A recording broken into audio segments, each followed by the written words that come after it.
အားလုံးပဲမင်္ဂလာပါဒီနေ့ကျွန်တော်ပြမှာကတော့ကျွန်တော်ဒီ CC9E လို့ model မျိုးတွေပေါ့နော် CC9E လို့ model မျိုးတွေမှာ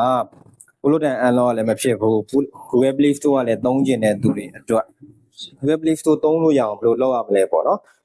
ဒါဒီနေရာမှာပြောချင်တာကကျွန်တော်ဒီ Google Play Store သုံးဖို့အတွက် JPP လေးထည့်လိုက်ရုံနဲ့ရတယ်ဆိုရယ်ဒီမျိုးတွေအတွက်ပေါ့ဒါပေမဲ့ MIUI 12.5 ရောက်သွားတဲ့အချိန်ကျရင် JPP ထည့်လဲအဆင်ပြေမှာမဟုတ်တော့ပါဘူးထည့်လို့လည်းမရတော့ပါဘူးသူရဲ့ Google Account Manager Google Framework တွေကအားရှင်းမြင့်သွားရင်အလုံးမလုပ်တော့ပါဘူးဗျအဲ့တော့ကျွန်တော်မျိုး CC9E လို့မျိုး model တွေအတွက် Google Play Store သုံးကျင်တဲ့သူတွေအတွက်ကျွန်တော်ဖြည့်ရှင်းတဲ့နည်းလမ်းလေးကတော့ဘယ်လိုမျိုးလဲဆိုတော့ကျွန်တော်အနေကိုပြန်ဆင်းပေးပြီးတော့ခုနပြောတဲ့ JPP လေးထည့်ပေးလိုက်တာပါပဲ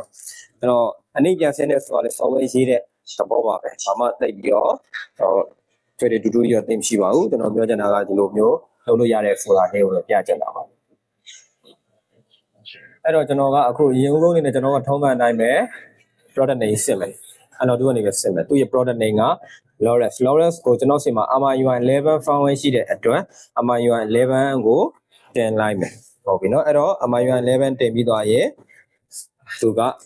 Play Store ထည့်လို့ရတယ်ဟုတ်ပြီကျွန်တော်သူ့ရဲ့ touch point ကိုတော့သူကနေပဲရှာကြည့်မယ်ဟုတ်ပြီ LAURUS Lawrence ဒီမှာမတွေ့ဘူးဆိုရင် CC9E LAURUS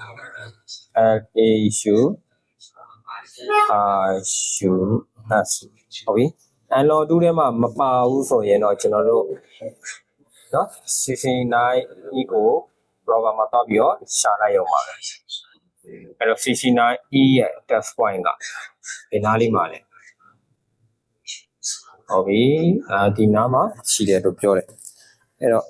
သူပြောချင်တဲ့ point လေးကကျွန်တော်ဒီနားလေးမှာပါပဲဒီနှစ် point ပါအဲ့တော့ဒီနှစ် point လေးကိုကျွန်တော်တို့က test point ထောက်ပြီးတော့ Photoshop ဝင်ပြီးတော့ unlock 2နဲ့ဒီ China firmware China stable firmware ကိုရေးလိုက်မှာဟုတ်ပြီနော်အဲ့တော့ကျွန်တော်က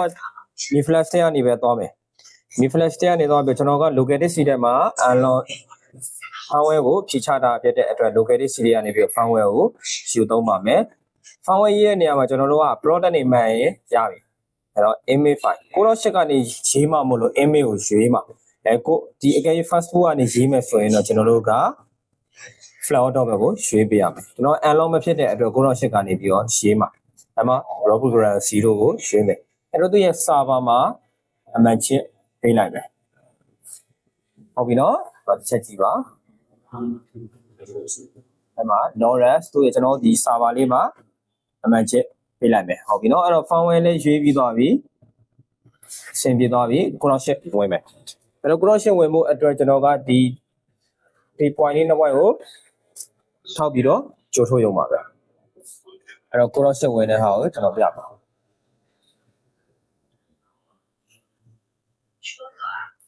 အဲ့တော့ 9.8 ဝင်တဲ့နေရာမှာကျွန်တော်တို့က battery ကိုဖြုတ်3စက္ကန့်လောက်နေပြီးသွားရင် battery ကိုပြန်တက်ပြီးရင် test point ကိုမိအောင်ထောက်ငြိမ်မှု test point ကိုမိအောင်ထောက်စထောက်မဲ့သူတွေကငြိမ်တက်ဘူးအဲ့တော့ပြီးမှကြိုးထိုးဟုတ်ပြီနော်အဲ့တော့ခဏလောက်စောင့်လိုက်မယ်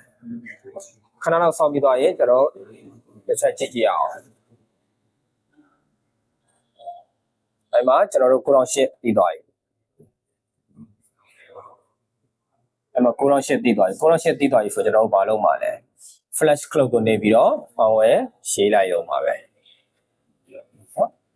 အဲ့တော့ဒီမှာကျွန်တော်တို့က e-ray FRB ကိုတစ်ခါတည်းမှန်ချစ်ပေးခဲ့စက်ပြန်တက်လာရင် FRB နောက်တစ်ခါထပ်ကြော်နေရမှာဆိုလို့ဟုတ်ပြီနော်ပြီးရင် 9.8 ကနေပြီးတော့ firmware ကိုရေးလိုက်ရုံပဲအကယ်၍မြေအကောင့်ကျနေတဲ့အလုံးလေးဆိုရင်တော့ firmware ရေးနဲ့တစ်ခါတည်းမြေအကောင့်ကိုဖြုတ်လို့ရတယ်အမှ disable မြေကလောက်ကိုမှန်ချစ်ပေးခဲ့ရုံပဲဟုတ်ပြီနော်တော့ကျွန်တော် flash light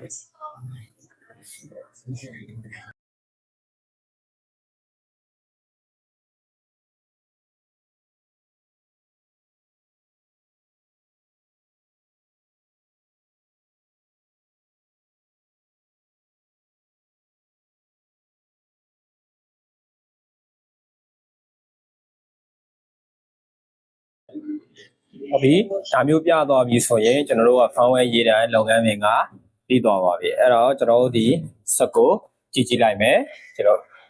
power တက်သေးလားပေါ့နော်ဒါကတော့ကျွန်တော်ဟုတ်ပြီ power တော့တက်သေးတယ်ဟုတ်ပြီနော်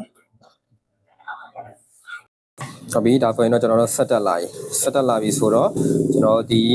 activate တွေပါအကုန်လုံးပဲပေါ့နော် activate ကိုလုံးဆရာရှိရလေး activate လုပ်မယ် host screen ဒီလုပ်မယ်အဓိက software ရေးပြီးတော့ဖြစ်တဲ့အတွက်စစ်တင်တာလေးစစ်မယ်ပေါ့ဗာစစ်မှလည်း IMEI နေစစ်မယ်တခြားပိုင်းလေးတွေစစ်မယ်ပေါ့နော်ဒါကတော့ကျွန်တော်စစ်တဲ့အရာလေးတော့ကိုယ့်အကိုစစ်ကြည့်ရမှာပေါ့ဟုတ်ပြီတော့ကျွန်တော်ဒီ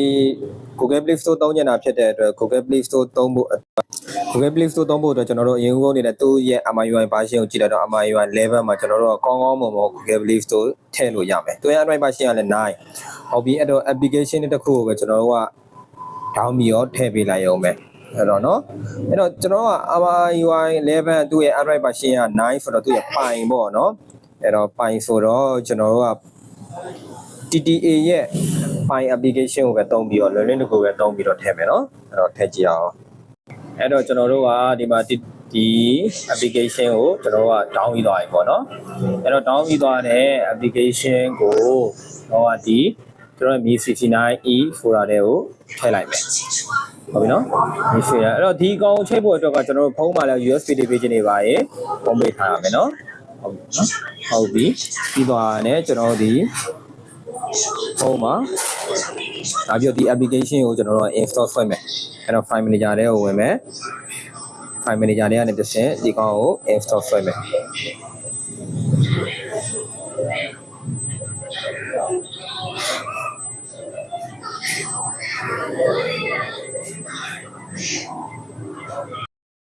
အဲ့တော့ကျွန်တော်ကဒီခု download ပြီးသွားတဲ့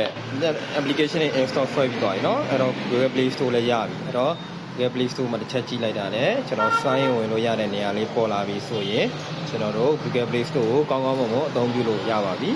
ဟုတ်အဲ့တော့ဒီနေ့အတိုင်းပဲကျွန်တော်တို့ဘလို့တဲ့အန်လောလည်းမဖြစ်ဘူးဗျာကိုယ်ပဲလို့ပြောရမလဲ